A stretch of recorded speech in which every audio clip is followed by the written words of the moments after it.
የተጀመረው ሂደት የድርጅቱን የመመስረቻ ሰነድ ሕገ ደንብ በማጽደቅና ከፍተኛ አመራሩን በመሰየም በስኬት ተጠናቋል።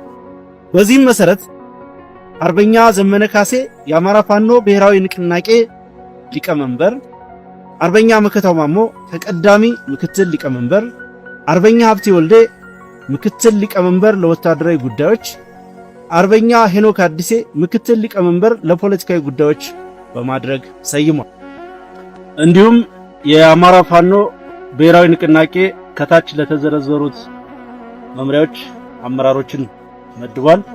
በዚህ መሰረት ወታደራዊ አዛዥ ብርጋዴር ጀነራል ተፈራ ማሞ፣ ምክትል ወታደራዊ አዛዥ አርበኛ ምሬ ወዳጆ፣ ምክትል አዛዥ ለወታደራዊ አስተዳደር አርበኛ ዝናቡ ልንገረው፣ ወታደራዊ ስልጠና መምሪያ አርበኛ ሳሙኤል ባለድል፣ ልዩ ዘመቻ መምሪያ አርበኛ ድርሳን ብርሃኔ፣ ዘመቻ መምሪያ ካሳምነው እዝ ለሚወከል ጓድ፣ የፖለቲካ መምሪያ አርበኛ ጌታ ስራደ፣ አደረጃጀት መምሪያ አርበኛ ምንተስኖት ወንዳፈራው፣ የድርጅት ጽሕፈት ቤት አርበኛ አስቻለው በለጠ፣ የህዝብ ግንኙነት መምሪያ አርበኛ ስረስ ማረዳምጤ፣ የህዝብ አስተዳደር መምሪያ አርበኛ ዘመነ ምረት፣ ፋይናንስና ግዢ አስተዳደር መምሪያ አርበኛ አሻግሬ ባየ፣ ፖሊሲና ስትራቴጂ አርበኛ እስክንድር ነጋ፣ አጋርነትና ትብብር መምሪያ አርበኛ አበበ ፋንታው፣ የውጭ ጉዳይ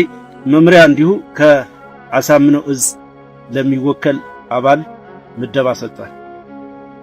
በዚህ ታሪካዊ ዕለት የአማራ ፋኖ ብሔራዊ ንቅናቄ ቀጣዮቹን ቁልፍ መልእክቶች ያቀርባል። አንደኛ፣